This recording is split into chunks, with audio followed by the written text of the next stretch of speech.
In the past 17 years, China increased its share of global manufacturing value added by a factor of 3.5, increasing from 8.6% in 2004 up to nearly 31% in 2021. Accounting for 26% of China's GDP in 2023, manufacturing and industry catapulted China into the stratosphere of economic and geopolitical power.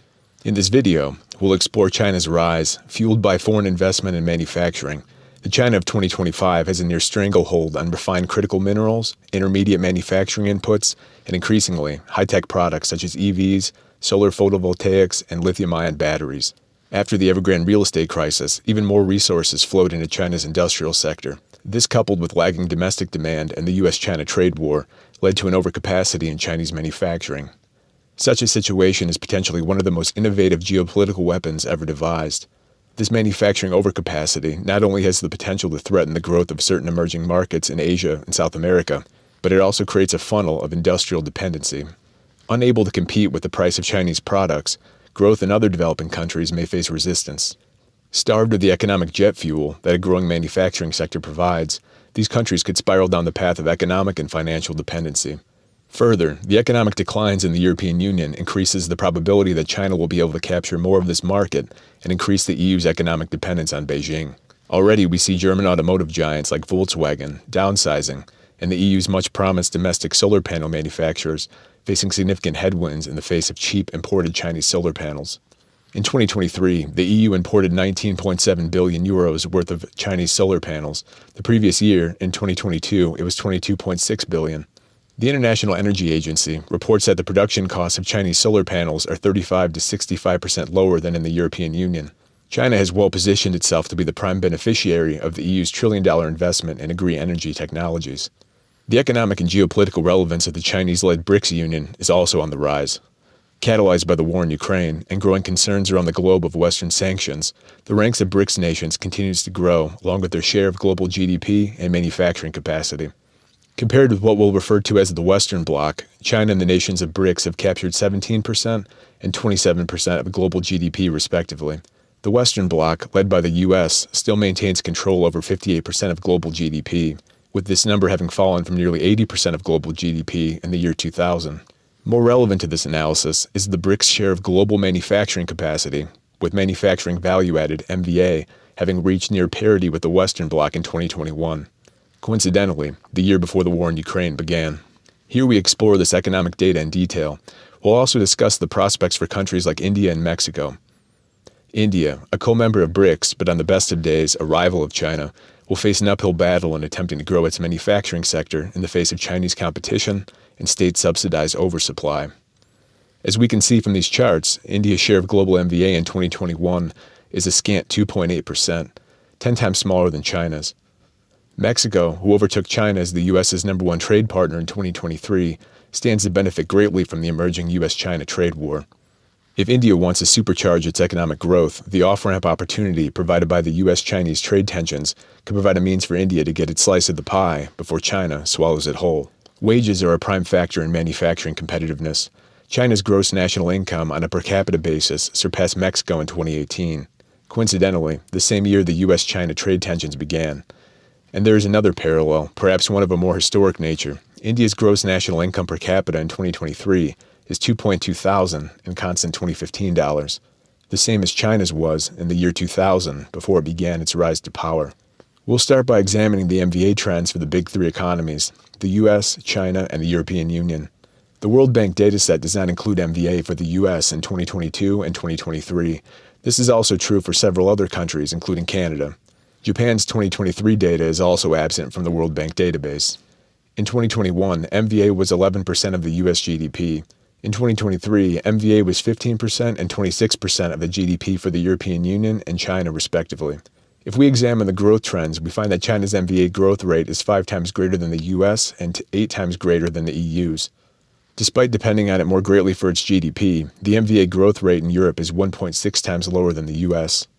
If we examine the share of global MVA, we find that China blew past the US and the EU in 2012. By 2021, China controlled 30% of global MVA, while the US and the EU sat at 16% each.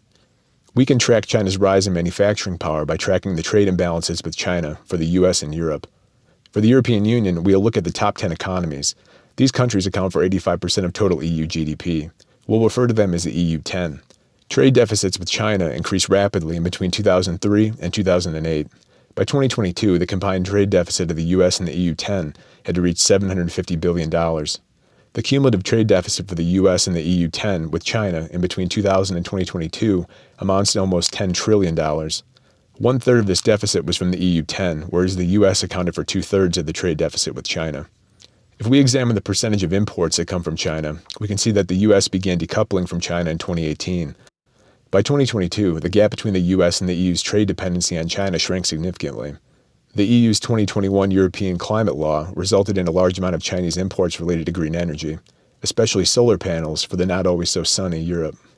If we examine the trade deficit as a percentage of GDP, we can see that the US's trade deficit with respect to GDP has been greatly reduced since 2018, falling from around 2.2% in 2018 down to 1.2% by 2023, whereas the EU 10 has increased from 1.2% to 1.6%, while transiting through an all-time high of 2.3% in 2022. Meanwhile, China has been busy diversifying its trade partners. In the early 2000s, the US and the EU accounted for around 60% of Chinese exports. By 2022, this number fell to around 30%, with 70% of Chinese export partners being outside of the US or the EU core. The HHI Market Concentration Index tracks diversity of trade relations. We can see that the HHI index for China fell from around 0.13 in the early 2000s down to 0.04 in 2022, indicating much greater trade diversity. If we take a look at the total global amount of manufacturing value added, we can note that there has been a slight slowdown in MVA growth since 2013. As China rapidly grows, eventually the goods it produces will slowly reach a saturation point if demand does not keep up with supply. We find that the global MVA growth rate in between 2013 and 2021 fell by about a third. If we return to China's MVA graph, we can note that China's MVA has decreased in 2022 and 2023, down from its all-time high in 2021. The pent-up demand post-COVID resulted in a large spike in China's MVA in 2021. However, it seems that China's MVA growth may be pushing against the saturation point. For the next portion of our analysis, we'll widen our scope to include the entire Western Bloc and the Brics nations. If we perform a linear regression on our MVA time series data, we can evaluate both the MVA growth rate as well as the MVA growth stability, measured by the coefficient of determination, R². We'll first look at the countries with the worst MVA characteristics. Here we have Australia, Japan, Brazil, Canada, the UK, and South Africa. All of them have very low R² values, suggesting unstable or non-existent growth in their manufacturing sectors. With the exception of Australia and Brazil, the others have negative MVA growth rates. We can also divide the slope, m, by the 2021 MVA to arrive at a relative MVA growth rate. All of these countries are below 1%, with the majority of them being in between negative 0.3 and positive 0.3 for MVA growth. If we look at the big boys, China, the EU, and the US, we see a tale of two cities.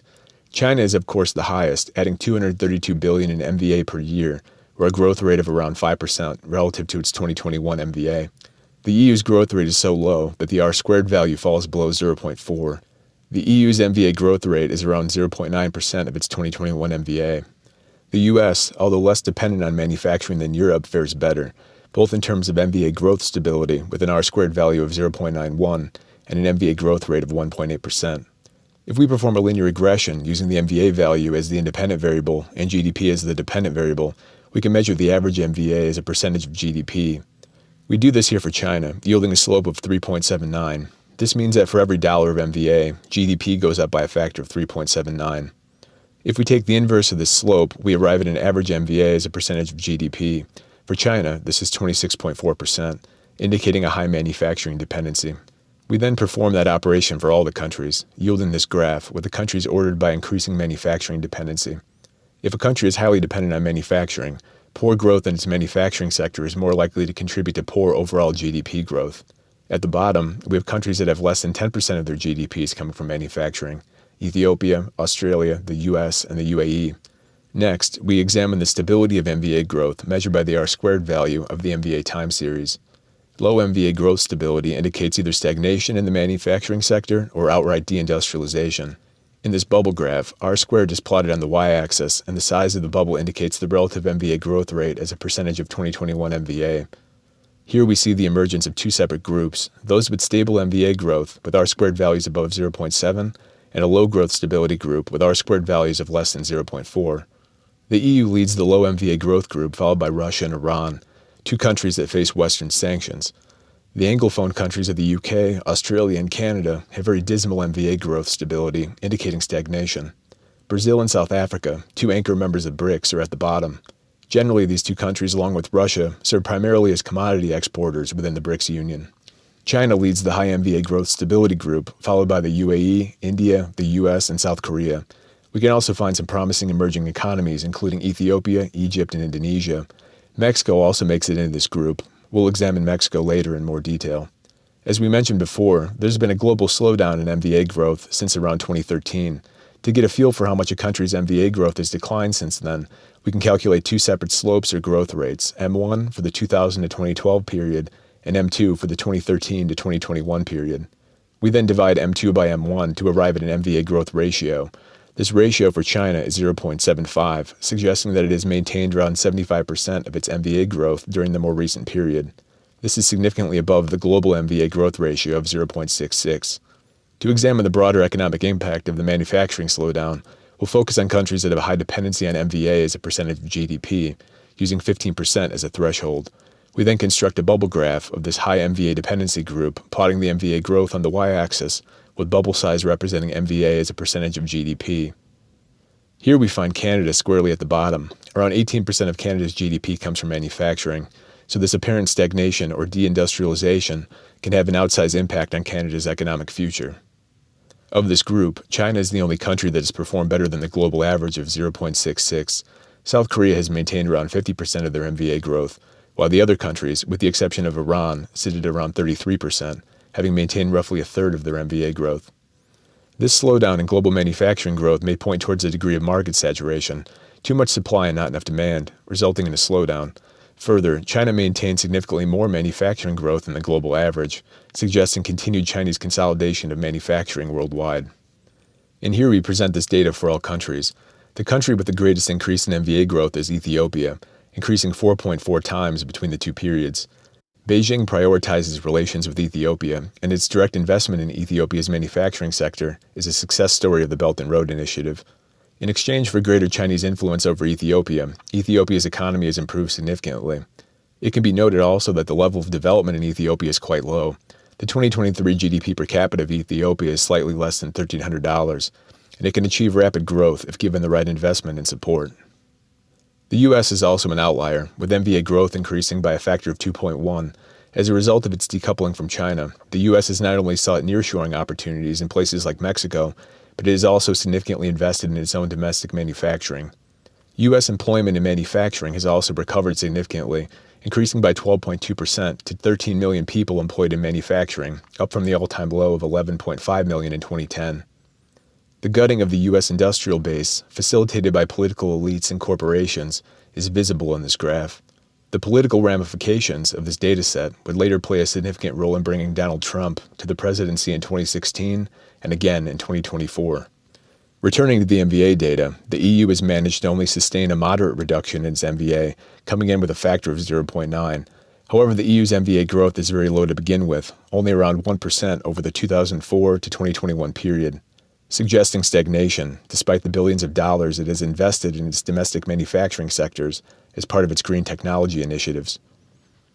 India is right behind China with an MVA growth factor of 0.72 compared to China's 0.75. At this point in India's economic development, this could be a warning sign. If it is to catch up with the likes of China, it will have to dramatically accelerate its growth in its manufacturing and industrial sector. Although India has benefited greatly from its service sector, especially high-skilled services like tech outsourcing, it still has a much larger portion of its GDP coming from agriculture and the other category. If we compare the GDP by sector breakdown for China and India, we see that its manufacturing relative to GDP is half that of China, while its agricultural sector and the other category are around 2 times higher than China. Further, this other category typically indicates that much of India's economy is still informal, such as unregistered and unregulated activities such as street vendors and informal workers receiving cash payments. The bureaucracy of India is complex and often stifling. Excessive barriers and headaches to getting business activities formally registered can contribute to high levels of informalness in economies. But the question becomes, how does India manage to power its economic growth with manufacturing if there are so many headwinds? From 2004 to 2021, India only managed to increase its share of global MVA from 1.5 to 2.8%, whereas China jumped from 8.6% in 2004 to a dominant 31% in 2021. China, having cornered the industrial market from top to bottom, from raw material refining all the way up to high-tech sectors like EVs and solar panels, will place downward pressures on India's manufacturing growth. Well, Mexico may help to serve as a blueprint. Since the start of US-China decoupling and the move to nearshoring, Mexico's manufacturing sector and GDP growth has benefited tremendously.